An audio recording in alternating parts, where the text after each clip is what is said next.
Mama Adunni had been pacing in the grand living room for 3 hours now. Her gold jewelry clinked with each angry step she took across the marble floor.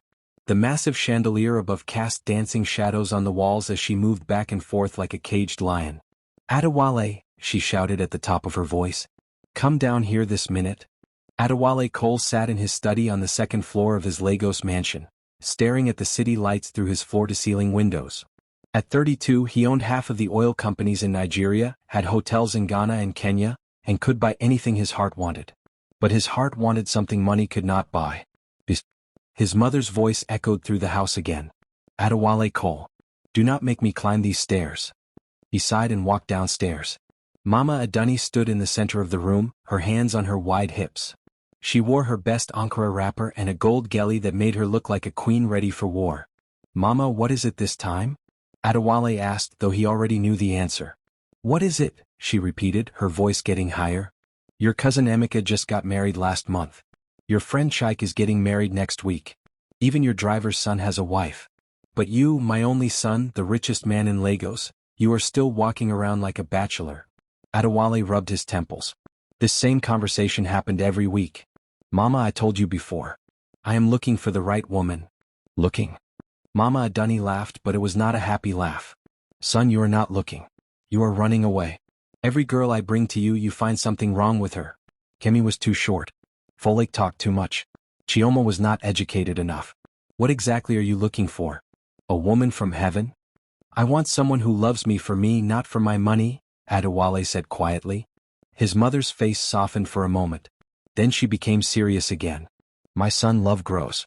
But first you must give it a chance to grow. These girls you keep rejecting, some of them have good hearts. But you never stay long enough to find out." Adewale thought about the last woman his mother had introduced him to. Ngozi had seemed nice at first. They had gone to dinner at the most expensive restaurant in Victoria Island. But when the bill came, she had smiled and said, "Baby, you know you can afford it. Buy me that diamond necklace we saw at the jewelry store too." That was 3 weeks ago. "Mama, every woman I meet only sees my bank account," he said. "They do not see Adewale. They see Chief Cole, the billionaire."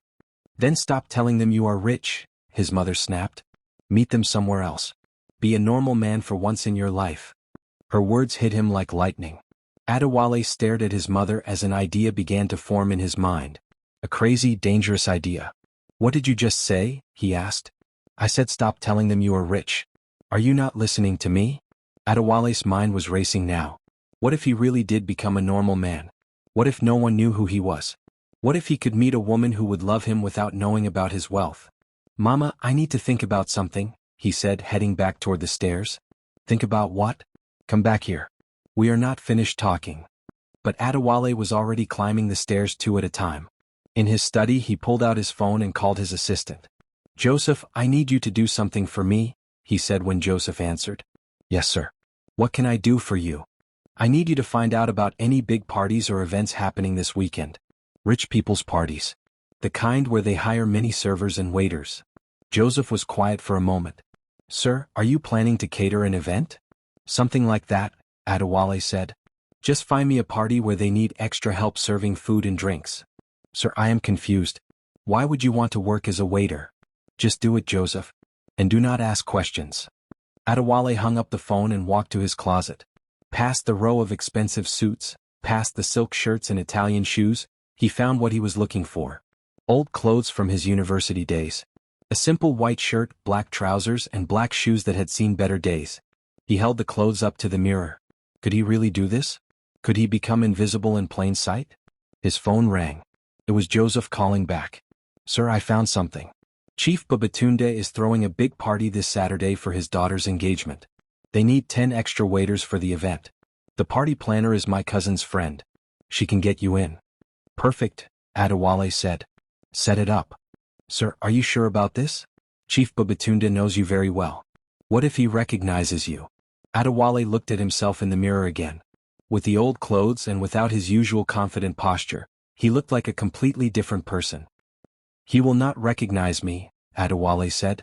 "Rich people never really look at the help." Saturday evening came faster than he expected. Adewale stood outside Chief Babatunde's massive compound in Ikoyi, wearing his old clothes and a nervous feeling in his stomach. Other waiters were arriving for work, and he joined them at the service entrance. The party coordinator, a thin woman named Mrs. Adesanya, handed out uniforms and instructions. "Listen carefully," she said in a stern voice. "This is a very important event. Chief Babatunde's daughter is getting engaged to a senator's son. There will be governors, ministers, and very important people here tonight. You must be polite, quiet, and invisible. Do not speak unless someone asks you a direct question. Do your job and go home." She handed Adewale a serving tray. "You will be serving palm wine and champagne in the main hall. Keep the glasses full and your mouth shut." Adewale nodded and followed the other waiters into the main hall. The party was already in full swing. Women wore the most beautiful ankara and lace fabrics he had ever seen. Men were dressed in agbada and expensive suits. Traditional drums mixed with modern music, and the smell of jollof rice and grilled meat filled the air. For the first hour, everything went smoothly. Adewale moved through the crowd like a ghost, filling glasses and clearing empty plates. He heard conversations about business deals worth millions, political appointments, and expensive vacations to Dubai and London. But none of the guests really looked at him. To them, he was just part of the background, like the furniture or the decorations. Then it happened. Adewale was carrying a tray of palm wine when a young woman in a bright yellow lace dress stepped backward without looking. She bumped into him hard and some of the palm wine splashed onto her dress. "Oh no!" she screamed, looking down at the stain. "Look what you have done." The music seemed to stop. Everyone in the area turned to look at them. Adewale's heart was beating fast. "I am very sorry, madam," he said, keeping his head down. "Let me get something to clean it." "Clean it?" The woman's voice was getting louder. "This dress cost more money than you make in 5 years. You stupid, clumsy waiter." She raised her hand and slapped him across the face. The sound echoed through the suddenly quiet hall. "Know your place," she continued. "People like you should not even be allowed near people like us." Adewale's cheek burned from the slap, but his pride burned even more. Every instinct told him to reveal who he was, to put this woman in her place. But he forced himself to stay calm. "I am truly sorry," he said again, his voice barely above a whisper. The woman was not finished. She picked up her glass of red wine and threw it directly at his face. The wine ran down his cheeks and stained his white shirt. "That is what you deserve," she said with satisfaction. Laughter erupted from some of the guests. Adewale stood there, wine dripping from his face, feeling smaller than he had ever felt in his life. But then, through his shame and anger, he heard a different voice. "Stop it right now." A woman pushed through the crowd. She was not wearing expensive lace or dripping with gold jewelry like the others. Her ankara dress was beautiful but simple, and her hair was styled in neat braids instead of an elaborate geli. "How dare you treat another human being like this?" she said to the woman in yellow lace. "Mind your business, Amara," the woman replied. "This waiter ruined my dress." "It was an accident," Amara shot back. "And even if it was not, that gives you no right to humiliate him like this." She turned to Adewale and her voice became gentle. "Are you hurt?" Adewale looked into her eyes and felt something he had not felt in years. Someone was seeing him as a person, not as a servant or a billionaire, but as a human being who deserved respect. "I am fine," he managed to say. Amara pulled a handkerchief from her purse and handed it to him. "Here, clean your face." "Thank you," he said, their fingers touching briefly as he took the handkerchief. "What is your name?" she asked. Adewale's mind went blank for a moment. He could not give his real name. "Whale," he said finally. "My name is Whale." "Well, Whale, do not let people like her make you feel small. Your work is honest work and you deserve respect." Before he could respond, Mrs. Adesanya appeared at his side. "What is happening here?" she demanded. "Whale, go to the kitchen and clean yourself up. Then get back to work." As Adewale walked away, he could hear Amara still arguing with the woman in yellow lace about treating people with dignity. His heart was pounding, but not from anger anymore. In the kitchen, he cleaned the wine from his face and changed into a spare shirt. When he looked in the mirror, he barely recognized himself. But for the first time in months, he felt hope. Maybe his crazy plan was working. Maybe he had found someone different. But as he prepared to return to the party, he overheard 2 young men talking in the corridor. "Did you see that waiter who got wine thrown on him?" one of them said in Yoruba. "Yes, but something was strange about him," the other replied. "He looked very familiar. Now that you mention it, he looked exactly like someone I have seen before." "What was his name again?" "Adewale Cole. The billionaire. They could be twins." Adewale's blood turned to ice. His secret was about to be exposed, and his chance to find real love would be destroyed forever.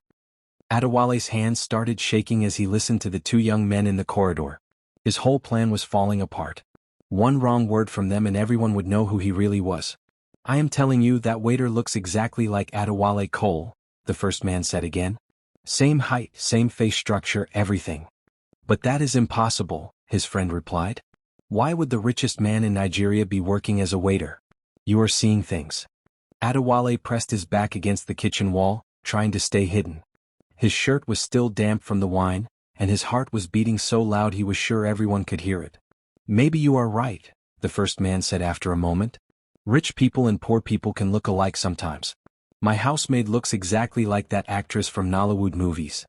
They laughed and walked away. Adewale let out a breath he did not know he was holding. That was close.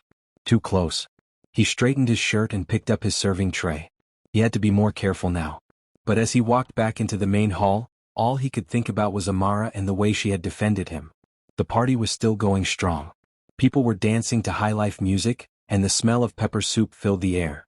Adewale moved through the crowd, serving drinks and trying to stay invisible. But his eyes kept searching for Amara. He found her sitting alone at a small table near the garden entrance. She was not eating or drinking. She just sat there looking sad and lost. Adewale walked over to her table with his tray of drinks. "Would you like some palm wine?" he asked softly. Amara looked up at him and her face brightened a little. "Oh, it is you. Well, right? How are you feeling? That woman was terrible to you." "I am fine," he said, setting down a glass of palm wine in front of her. "Thank you for what you did back there. You did not have to defend me." "Yes, I did," Amara said firmly. "What she did was wrong. Nobody deserves to be treated like that, no matter what job they do." Adewale studied her face. She meant every word she said. This was not an act or a show for other people. She really believed what she was saying. "You are very kind," he said. "Most people here would not have done what you did." Amara laughed, but it was not a happy laugh. "Most people here think they are better than everyone else because they have money. They forget that we are all human beings." "You sound like you do not enjoy these parties," Adewale said, forgetting for a moment that he was supposed to be just a waiter. Amara raised her eyebrows. "You are very observant for a waiter. Most service people do not make conversation with guests." Adewale's heart jumped. He was making mistakes. "I am sorry. I should not have said anything." No, Amara said quickly. "I like that you are not afraid to talk to me. Everyone else here treats me like I am invisible too." "Why would they treat you like that?" Amara sipped her palm wine and sighed. "Because I am not really one of them. I only come to these parties because my friend Kemi drags me along. She thinks I need to meet a rich husband." "And do you? Want to meet a rich husband, I mean?" "Absolutely not," Amara said with passion. "I want to meet a good man. A man who will love me and respect me. Money cannot buy those things." Adewale felt his heart skip a beat. This woman was everything he had been looking for. She was beautiful, yes, but more than that. She was real. She was honest. She did not care about money or status. "What kind of work do you do?" he asked, trying to keep the conversation going. "I am a teacher," Amara said proudly. "I teach primary school children in Surulere.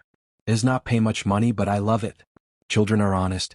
They do not care if you drive a fancy car or wear expensive clothes. They just want someone who cares about them." "That sounds like important work," Adewale said. "It is," Amara agreed. "What about you? Do you enjoy being a waiter?" Adewale paused. He had to be careful with his answer. "It pays the bills," he said finally. "But I hope to do something bigger someday." "Like what?" "Maybe start my own business. Help people create jobs for themselves." Amara's eyes lit up. "That is a beautiful dream. Do not let anyone tell you it is impossible. Some of the richest men in Nigeria started from nothing." If only she knew, Adewale thought to himself. "Amara, there you are." A loud voice interrupted their conversation. A woman in an expensive red gown rushed over to their table. "This must be Kemi," Adewale thought. "I have been looking everywhere for you," Kemi continued. "Come, I want you to meet someone very important." Amara looked uncomfortable. "Kemi, I told you I do not want to meet any more of your rich friends." "This one is different," Kemi insisted. "He is young, handsome, and he owns oil companies.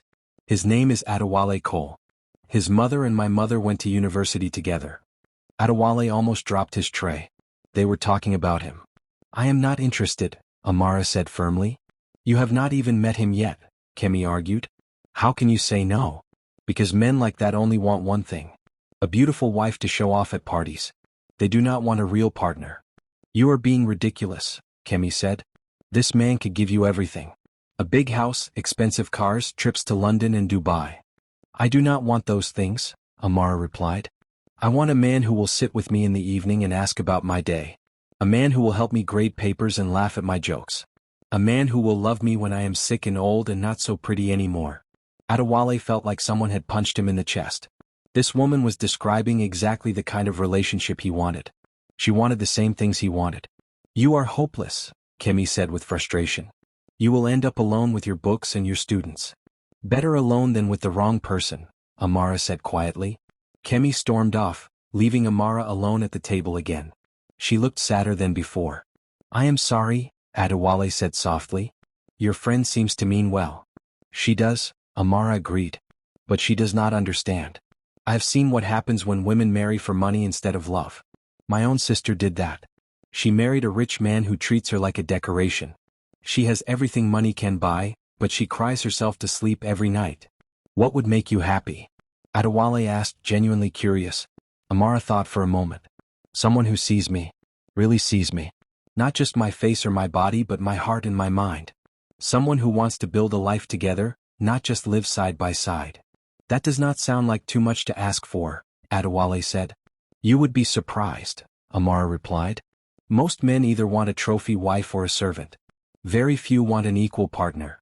Their conversation was interrupted by Mrs. Adesanya, who appeared beside their table looking angry. Whale, she hissed. What are you doing? You are supposed to be serving drinks, not chatting with guests. I am sorry, Ma, Adewale said quickly. I was just taking her order. Well, take it and move on. This is not a social gathering for you. Mrs. Adesanya walked away but not before giving Adewale a warning look. I should go, Adewale said to Amara. I do not want to get in trouble. Of course, Amara said. Thank you for the conversation, Whale. It was nice to talk to someone real for a change. As Adewale walked away, he could not stop thinking about everything Amara had said. She was perfect. She was everything he had ever wanted in a woman. But how could he tell her the truth without ruining everything? He spent the rest of the evening serving drinks and watching Amara from across the room. She sat alone most of the time, politely declining when men approached her table. She looked beautiful but lonely, like a flower growing in the wrong garden. When the party finally ended around midnight, Adewale helped the other waiters clean up. His mind was racing with plans. He had to see Amara again, but how? He could not keep pretending to be a waiter forever. As he was leaving through the service entrance, he heard footsteps behind him. Excuse me, Whale? He turned around. It was Amara holding a small piece of paper. I wanted to give you this, she said, handing him the paper. It has my phone number on it. Adewale stared at the paper in shock. Why? Because you seem like a good person, Amara said simply. And good people are hard to find. Maybe we could be friends. I would like that very much, Adewale said, his voice barely above a whisper. Good, Amara smiled. Call me sometime. I would love to hear about your business plans. She walked away into the night, leaving Adewale standing there with her phone number in his hand and hope blooming in his chest. But as he drove home in his simple car, one question kept nagging at him. How long could he keep lying to the woman he was already falling in love with? Adewale sat in his car outside his mansion for 30 minutes, staring at Amara's phone number.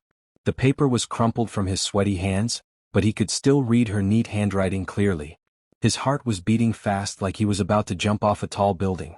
Inside the house, he could hear his mother's voice talking loudly to someone on the phone. She was probably telling one of her friends about his refusal to meet another potential wife. The irony made him laugh bitterly. If only she knew he had already met the perfect woman, but she could never know who he really was. He walked to his study and sat down at his desk. The city lights of Lagos twinkled below like fallen stars. Somewhere out there, Amara was probably getting ready for bed, thinking about the strange waiter who had talked to her like an equal. Adewale picked up his phone 3 times to call her, but each time he put it down. What would he say? How could he continue this lie? But every time he thought about stopping, he remembered the way she had looked at him. Not with dollar signs in her eyes, but with genuine interest and kindness. His phone rang, startling him out of his thoughts. It was Joseph, his assistant. Sir, I hope I am not calling too late, Joseph said. I wanted to ask how the party went. It was interesting, Adewale replied carefully. Did you learn what you wanted to learn? Adewale thought about Amara defending him, about her words against marrying for money, about the phone number burning a hole in his pocket. Yes, he said finally. Joseph, I need you to do something else for me. Of course, sir. What do you need? I need you to help me create a new identity. Nothing illegal, just a simple life. Rent a small apartment somewhere in the middle of Lagos. Something a waiter could afford. Get me a cheap phone and some more simple clothes. Joseph was quiet for a long moment. Sir, are you in some kind of trouble? Do you need protection? No, nothing like that. I just need to be a normal person for a while. For how long? Adewale stared at Amara's phone number again. I do not know yet. The next morning, Adewale woke up early and drove to a small phone shop in Ikeja. He bought the cheapest phone they had and a simple SIM card. Then he went to a small clothing store and bought more simple clothes. Jeans, plain t-shirts and cheap sneakers. By afternoon, Joseph had found him a one-bedroom apartment in Yaba. It was tiny compared to his mansion with old furniture and a small kitchen. But it was clean and honest and it felt more real than his big house ever had. That evening, Adewale sat on the small couch in his new apartment and finally called Amara. His hands were shaking as he dialed her number. Hello. Her voice was soft and curious. Hello, Amara. This is Whale. From the party last night. Whale? She sounded genuinely happy to hear from him. I was wondering if you would call. How are you? I am fine. I was thinking about our conversation, and I wanted to thank you again for defending me. You do not need to thank me. I did what anyone should do. But you are wrong, Adewale said. Most people would not have done what you did. You have a good heart. Amara laughed and the sound made Adewale's chest feel warm. You are very sweet, Whale. Tell me, how long have you been working as a waiter? Adewale's mind went blank for a moment. He had not prepared for this question. Not very long, he said finally. I am still learning. What did you do before? I worked in an office, he lied, hating himself for each word. But I got tired of sitting behind a desk all day. I wanted to do something different while I saved money for my business. That is very brave of you, Amara said. Most people are too proud to take jobs they think are beneath them. If only she knew how far he had fallen to take this job, Adewale thought. What kind of business do you want to start? Amara asked. Something that helps people, Adewale said, which was actually true. Maybe job training or small business loans. That sounds wonderful. Nigeria needs more people who want to help others instead of just making money for themselves. They talked for 2 hours. Amara told him about her students, how she had gotten into teaching, and her dreams of starting a scholarship program for poor children. Adewale found himself telling her real things about his life, just without mentioning the money. He talked about feeling lonely despite being around people all the time, about wanting to make a real difference in the world, about dreaming of a simple, honest life. You sound like someone who thinks deeply about life, Amara said. That is rare. So do you, Adewale replied. Most people only think about what they can get. You think about what you can give. My mother always told me that the measure of a person is not what they take from the world, but what they leave behind. Your mother sounds like a wise woman. She was, Amara said quietly. She died when I was 20. Cancer. I am sorry, Adewale said, meaning it completely. She taught me that money comes and goes, but the love you give to people lasts forever. That is why I could never marry someone just because he is rich. Adewale felt a sharp pain in his chest. Every word she said made him fall deeper in love with her, but also made his lies feel heavier. Would you like to meet for coffee sometime? He asked, surprising himself with his boldness. I would like that, Amara said. But I should warn you, I do not go to expensive places. I prefer small, quiet spots where we can actually talk. Perfect, Adewale said. I know just the place. They arranged to meet the next evening at a small cafe in Surulere, near the school where Amara taught. After they hung up, Adewale sat in his tiny apartment feeling more excited than he had felt in years. But his happiness was interrupted by a knock on his door. Adewale frowned. Nobody knew about this apartment except Joseph. He opened the door to find a young man about his age standing there. The man looked shocked to see him. I knew it, the man said loudly. You are Adewale Cole. What are you doing in this place? Adewale's heart stopped. It was one of the young men from the party, the one who had said he looked familiar. I think you have the wrong person, Adewale said quickly, trying to close the door. But the man pushed his way inside. No, I do not have the wrong person. I am Tunde Adebayo. My father works with your company. I have seen your picture in newspapers many times. Adewale stood there trapped. His whole plan was falling apart. What are you doing here? Tunde asked, looking around the small apartment. Are you hiding from someone? Is your family in trouble? It is not what you think, Adewale said desperately. Then what is it? Why is the richest young man in Nigeria living in this place? Adewale looked at Tunde's face and made a decision. Maybe he could trust the stranger. Maybe he had no choice. I wanted to see what it feels like to be normal, Adewale said finally. Tunde stared at him like he was crazy. Normal? You have everything anyone could want. Why would you want to be normal? Because everything I have is meaningless if no one loves me for who I really am. What are you talking about? Adewale sat down heavily on his small couch. Every woman I meet only sees my money. They do not see me. They see my bank account and my cars and my houses. But they do not see my heart. Tunde sat down across from him, still looking confused.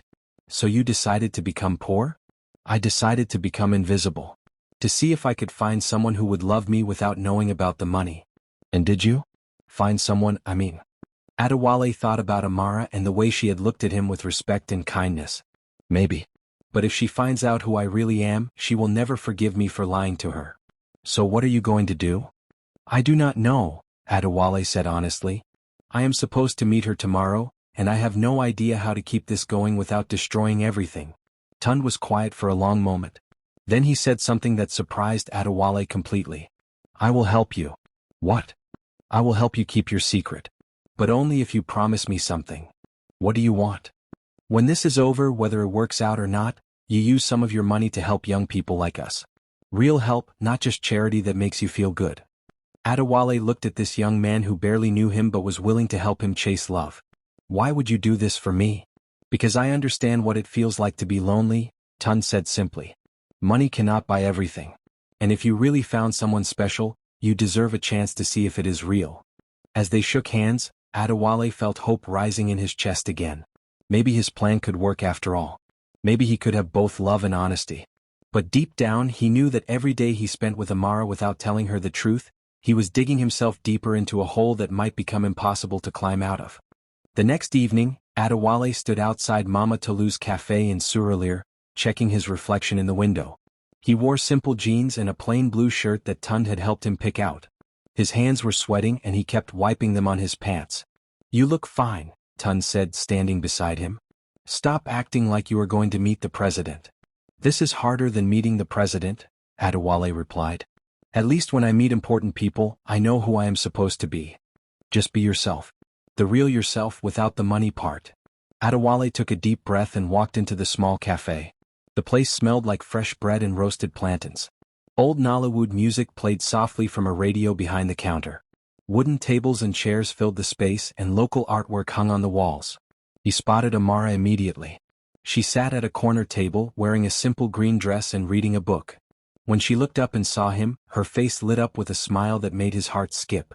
Whale, she called out, waving him over. Adewale walked to her table, suddenly feeling like a teenager on his first date. You look beautiful, he said, meaning every word. Thank you, Amara blushed slightly. You clean up well yourself. No wine stains this time. They both laughed and some of Adewale's nervousness melted away. What are you reading? He asked, sitting down across from her. Stories from my students, Amara said, closing the book.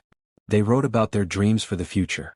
Some of them want to be doctors, others want to be pilots. One little girl wants to build schools for poor children. That sounds like a wonderful dream. It is. But many of them come from families that can barely afford school fees. Their dreams feel so far away sometimes. A middle-aged woman approached their table. Good evening, what can I get for you? 2 cups of coffee, please, Adewale said. And whatever cake you recommend.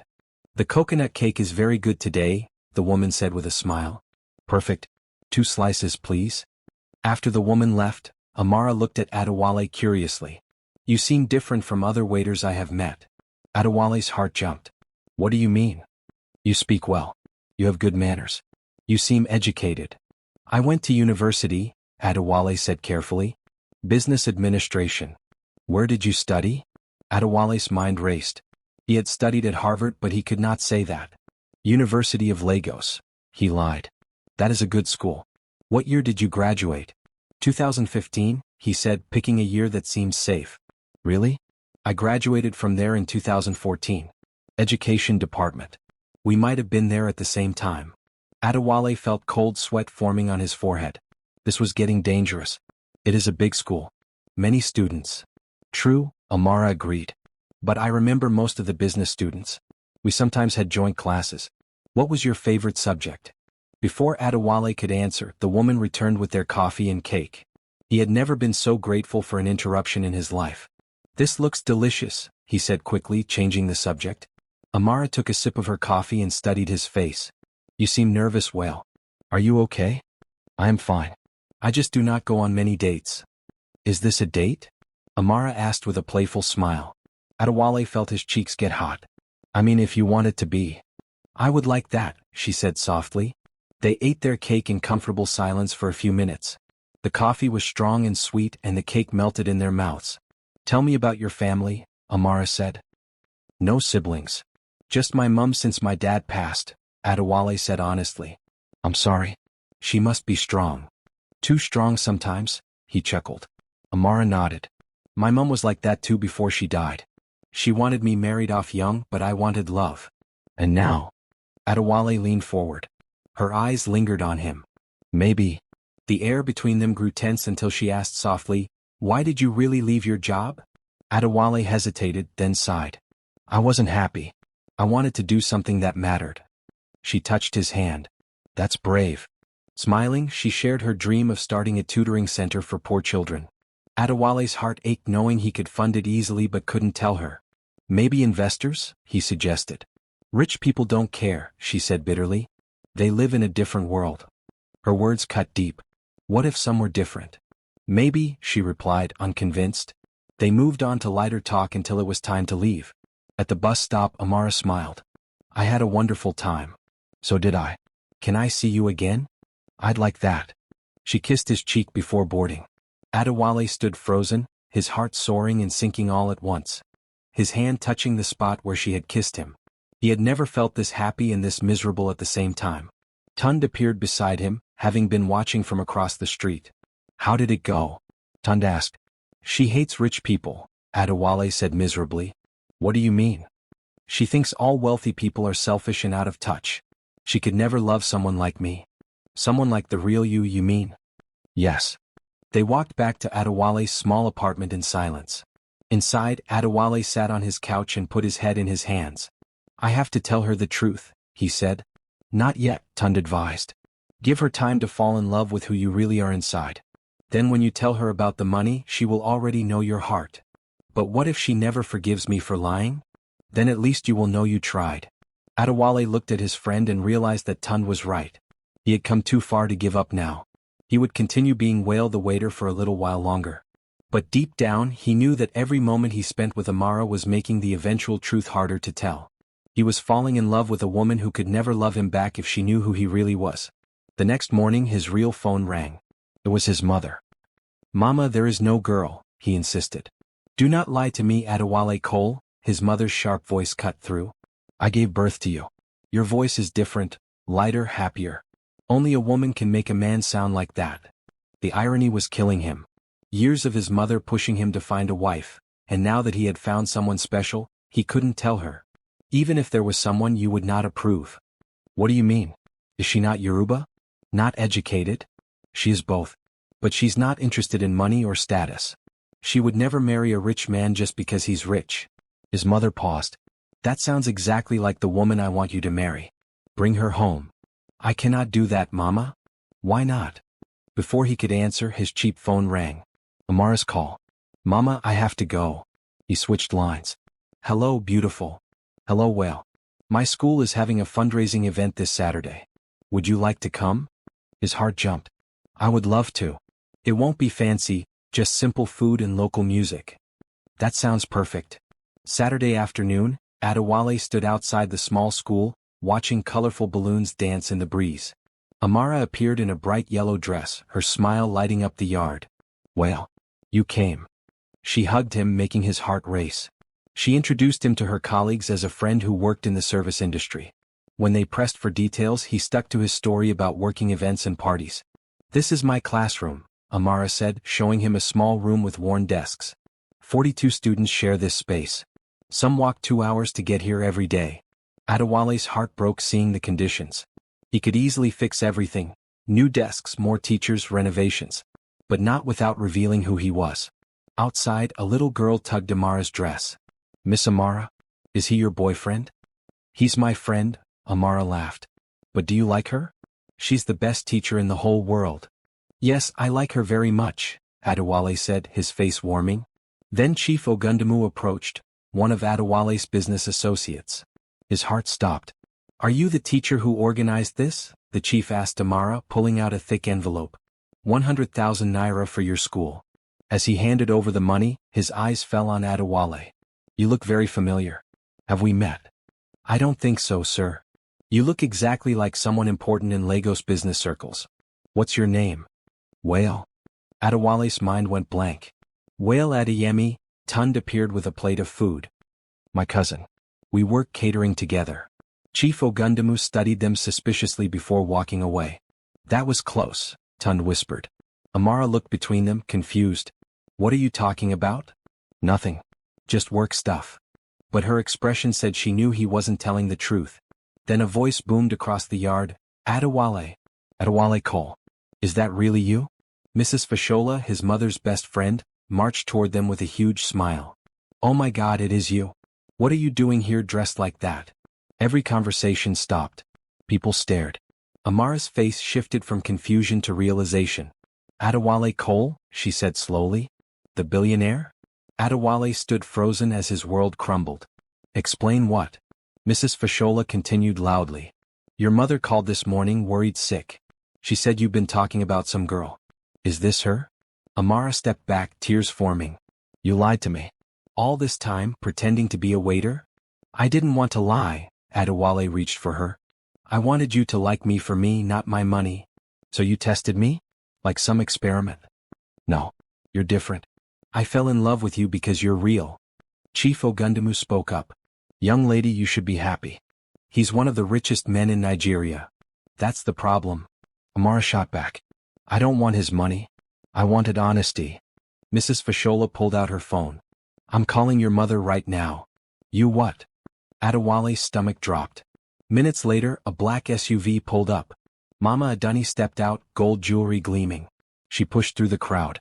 "Adewale, what is this nonsense?" She looked at Amara. "So this is the teacher from Surulere? You know about me?" Amara asked. "My son talks in his sleep. But he didn't tell me he was playing dress up. I wanted real love, Mama. Like you and Papa had." "By lying? That's not how love works." Mama Adani studied Amara. "You defended him at Chief Babatunde's party, didn't you? The girl in the simple dress." Amara blinked. "How do you know that?" "Because I was watching from the shadows. Mothers know everything." Adewale stared. "You knew all along?" "Enough to worry." Mama Adani turned to Amara. "Child, my son is an idiot sometimes, but he has a good heart." Amara shook her head, walking away. "It's too late." Adewale caught her arm gently. "Please. Give me a chance to make it right." "How? By buying me things? By being honest? Starting with this, I love you." Mama Adani pulled Amara aside for a private conversation. When they returned, Amara's expression had softened slightly. "Your mother explained your loneliness, how every girl chased your money. I understand, but I'm hurt. I need time." "I'll wait," Adewale said. Another car pulled up. Out stepped Ifeoma, the woman who had slapped him at the party. Her eyes lit up seeing Adewale. "Adewale Cole. Now that I know who you are, we should go out. I can be the perfect wife for a billionaire." Adewale pulled away, anger rising. "You mean now that you know I'm rich? At the party, you slapped me and called me stupid because you thought I was just a waiter. That was a mistake. No. That taught me something. Real worth isn't in bank accounts. It's in how you treat people, even when you think they're below you." He stepped closer. "You humiliated me, treated me like dirt. Go find someone who wants a show-off. I want someone with a heart." Ifeoma turned red and left quickly. Amara stepped closer. "That was good. You meant it?" "Every word." She took a deep breath. "Okay, maybe we can talk. But no more lies." "No more lies," he promised. As the sun set, the band resumed playing. Mama Adunni hugged Amara. "Welcome to the family if you want." Amara smiled slightly. "One step at a time." Adewale knew it wasn't over, there was trust to rebuild. But for the first time he felt like real love was possible without the disguise.